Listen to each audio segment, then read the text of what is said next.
Hello, hello, hello. I have some big news stories for you today that I'm excited to go through, such as prisoner swaps coming out of Russia. I have a lot of information about JD Vance going to the border, which Kamala Harris hasn't gone to the border. Also, Kamala Harris, it turns out, is India, and they've been deceiving the Black community that she was a fully Black, foundational Black American.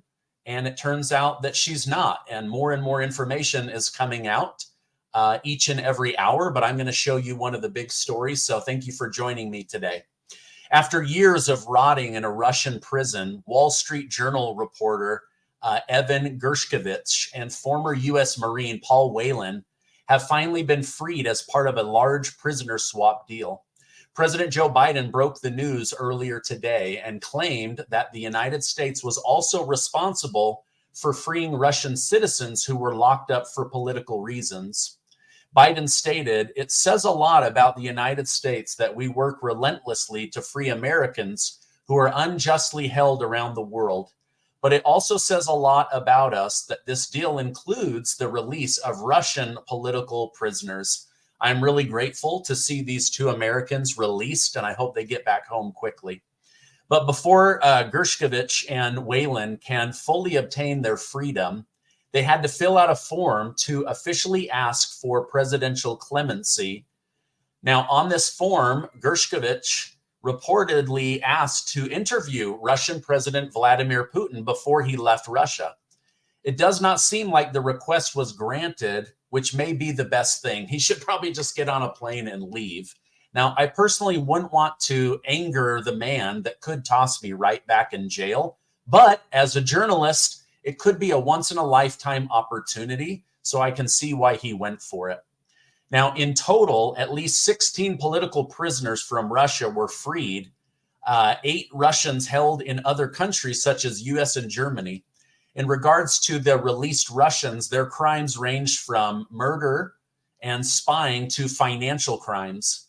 For instance, one of the men held in the US was responsible for the theft and resale of more than 2 million credit card numbers, which resulted in a loss of $170 million. So these Americans that were swapping, they're being swapped with big time criminals. And I hate that that happens, but at the same time, if I was being held overseas, I would want them to do everything they could to get me released. Now, following the exchange, President Biden was asked to comment on Trump's claim that he could have a deal done without anything in return when it comes to the hostages held by Hamas. In response, Biden simply stated, "Why didn't he do it when he was president?" And then he walked away. Well, it's true that the former U.S. Marine Paul Whelan has been held in Russia since late 2018. 2 of the 3 Americans released were captured during Joe Biden's presidency. Now, let's face it, President Biden is not good at negotiating. Almost everybody knows that, except for maybe the people that vote for him. Now, as evidence of this, President Joe Biden's DOJ just offered the terrorists, yes, the terrorists that planned and executed 9/11 a plea deal to avoid the death penalty down in Guantanamo Bay, Cuba, where they are held in prison for over 20 years. Do I have to remind President Biden that 3,000 innocent Americans were killed on 9/11? How is this even an option? Why would you do this? This is insulting to the families that lost those 3,000 beautiful human beings. It's crazy to me that like they're trying to lock up Donald Trump, and yet they're letting terrorists that killed 3,000 Americans off the hook. It doesn't make any sense. Let me know in the comments. Does this make sense to you? If it does, type Y. If it doesn't, then type N. But for me, I'm a big no. This does not make any sense. And in response, VP candidate JD Vance stated, now just think about the point that we've gotten to. Joe Biden, Kamala Harris have weaponized the Department of Justice to go after their political opponents. but they're cutting a sweetheart deal with 9/11 terrorists. We need a president who kills terrorists, not one that negotiates with them. I mean, this is an unbelievable story. I can't believe some of the stuff that I have to share with you guys from the news. All right, now I have some other unbelievable news stories, but first, a word from today's amazing video sponsor. In today's economic environment, the stress of providing for a family and yourself can sometimes be overwhelming, and putting everyday expenses on a credit card only elevates that stress. You have to find a way to end the never-ending cycle. I have an answer for you. You need to call my friends at American Financing. They are helping people just like you turn things around by using the equity in their homes to pay off high interest debt. They understand what you are going through. They talk to people in your position every single day.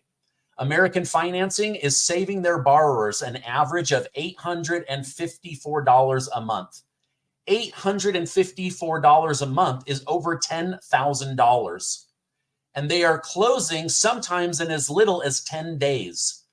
And if you start today, you may not have to make next month's mortgage payment. There is no better time to turn things around than right now. I'm going to leave a link to their website down below. You can also call 888-686-8030. Again, check out the website or call 888-686-8030. Getting rid of that high interest debt will change your life.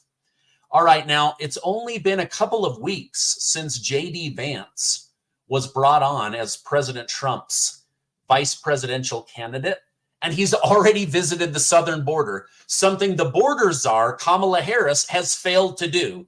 Yes, she went to Texas, but she never went to the border. The literal border czar has never visited the border or Europe. Remember that interview? Well, check this out. Started their administration. Kamala Harris came into office making promises, and she kept those promises to open the American southern border. They stopped deportations on day one. They stopped construction of the border wall on day one. We see the border wall sitting here, ready to be completed behind us, and that can't happen because of Kamala Harris's administration. They reinstated catch and release, and they stopped remain in Mexico. So all of these asylum claimants who come to our border, they can now get released into our country because they're not forced to stay in Mexico while we adjudicate their asylum claims. 10 million plus have been let in instead of arresting them and shipping them back to Mexico because of Kamala Harris and President Joe Biden. And we have to remember that as terrible and idiotic as these policies were, they cause real human beings to suffer. A lot of you know my story, and I have been a little kid waiting at the bedside of his mother, angry that his mom took something that she shouldn't have taken, but praying to God, please, Jesus, let her wake up. And the unfortunate truth is because of the poison that Kamala Harris has let come into this country, there are a lot of those prayers that won't be answered. There are a lot of parents that won't wake up because when you take fentanyl, you don't wake up. It takes your life. 350,000 people have died since Joe Biden took office because of fentanyl being trafficked across the southern border. I know people that have died. I know families who have had children that touched fentanyl and died. This is a huge deal that the Biden-Kamala administration does not want to address. So there are a lot of kids out there who have been deprived of second chances with their moms and dads. There are a lot of moms and dads out there who will never see their kids walk down the aisle because of what Kamala Harris has unleashed at this border. All right, now let me know over in the comments, would you say that the border crisis, illegal immigration, driving up inflation, giving illegals more money than our veterans and our senior citizens, would you say that this is in your top 5 worries for our country? Maybe it's not the number 1. For me, it's like number 2. But is it at least in your top 5? If it is, will you type top 5? And if not, just write it. I'm not worried about the border. I want to hear from you guys. I want to see But I think if you think like me, and I think a lot of you do, we don't have a country if we don't have a border. They keep giving illegal immigrants thousands and thousands of dollars, which means we're now competing for limited amounts of resources. What does that do? That makes inflation go up. The cost of bread, eggs, housing, apartments, buying a mortgage, it all goes up. And not only are your dollars competing, but you're competing against people that aren't working. They're just being given your hard-earned taxpayer dollars. It's such a slap in the face, and it has to stop, and it will stop under Donald J. Trump and J.D. Vance. But I wanted to bring that clip to your attention. Now, as we enter the month of August, the prospect that Kamala Harris will be Trump's official competitor is becoming more likely. As of today, Kamala Harris is the only Democrat candidate that has qualified for the DNC's ballot. If Democrats did want to change their candidate, they'd have until August 5th, so just 4 days from now, in order to change that. But from everything I'm seeing, they are about to drop about $500 million on Kamala Harris's image, trying to get her in the office because they are terrified of what Donald Trump will do to the border, what he'll do to the economy, and what he might do to them. Some of them need to be arrested for crimes. Now that Kamala Harris has practically secured her role as the DNC nominee, a group of 160 leaders impacted by incarceration has cautioned her on advertising herself as a prosecutor. This is wise advice because in reality, Harris was responsible for thousands of people being arrested for tiny amounts of marijuana. And the majority of those were black men. She destroyed black families and then put these black men into jail over tiny amounts of marijuana. And so they are saying, stop talking about being a prosecutor because your track record is terrible. We'll see if she decides to do that. Now, most recently, Kamala Harris touted her role of being a prosecutor and talked down on Donald Trump being a felon, even though he hasn't been sentenced, right? Now, according to the criminal reform justice advocates who wrote the letter, this wasn't a good play. The letter reads, words like criminal and felon paint a broad picture that could stain more than 70 million Americans who have a criminal record. And 1 in 3 black men has a criminal record. So they're basically saying, like, shut your mouth. You're literally making people more sympathetic to Donald Trump. That, oh, he understands my situation. Oh, he's like me, one of the 70 million Americans that has a criminal record. So it seems like everything she does just isn't good. And yet the mainstream media keeps spinning her as if she's the best thing since sliced bread. But we know that she isn't, right?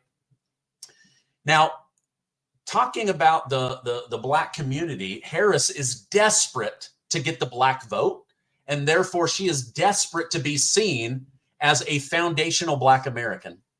Now, J.D. Vance has taken on the arrows that Donald Trump has been getting hit with because of questioning her African American heritage.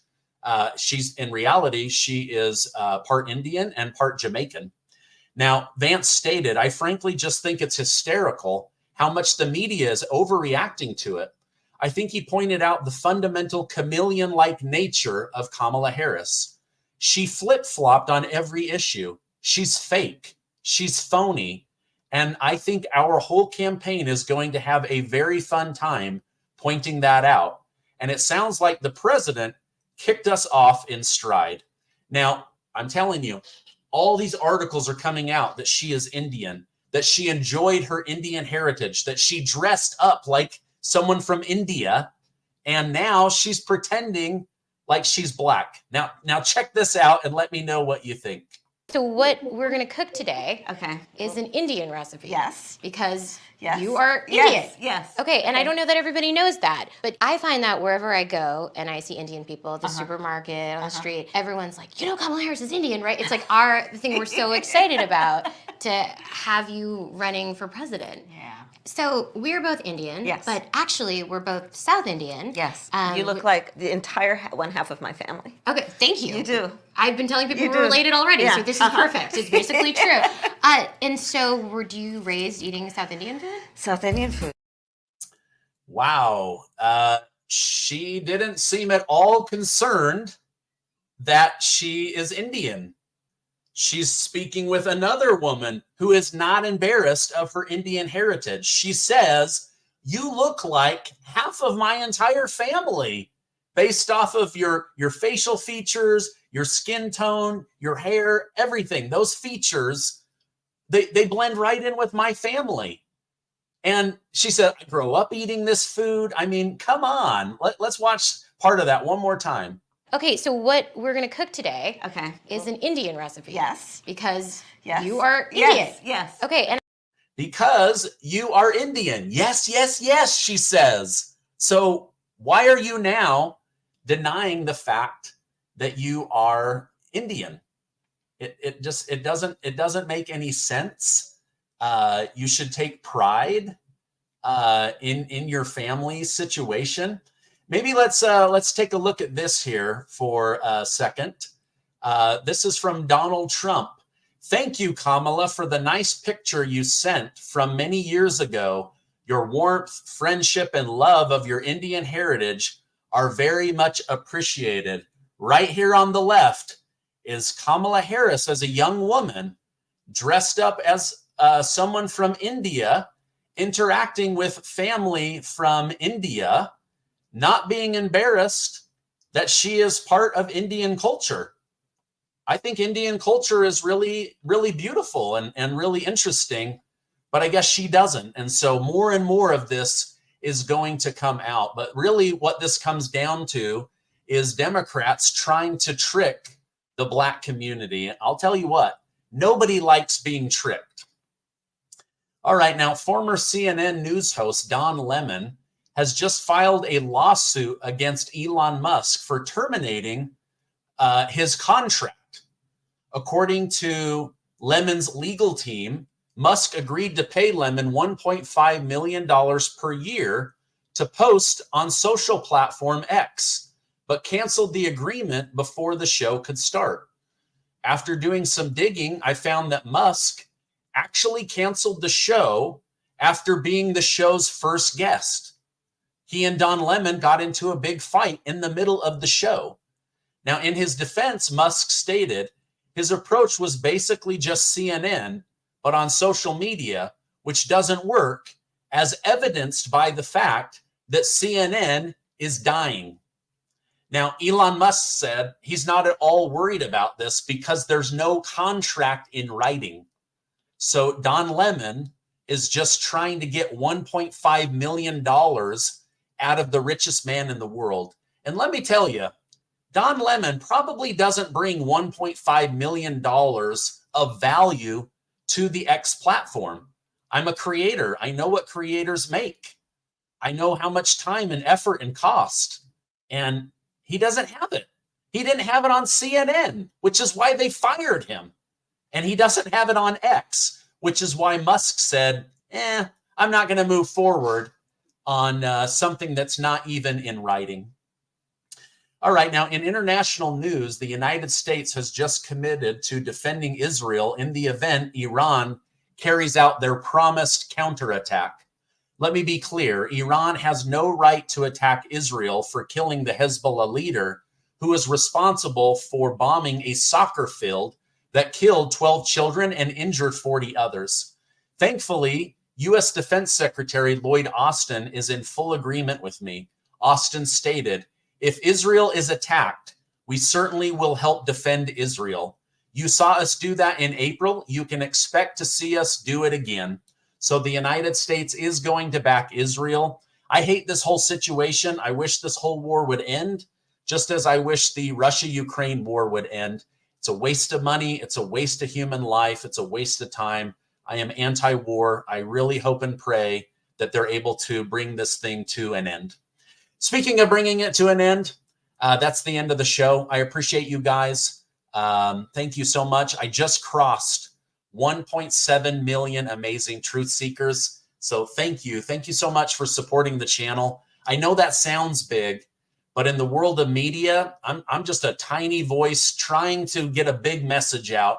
And your help of liking these videos and sharing them on social media and with family and friends, it's the best way you can thank me for all of the effort. But I enjoy doing it. I love it. And I love you. Stay amazing. And I will see you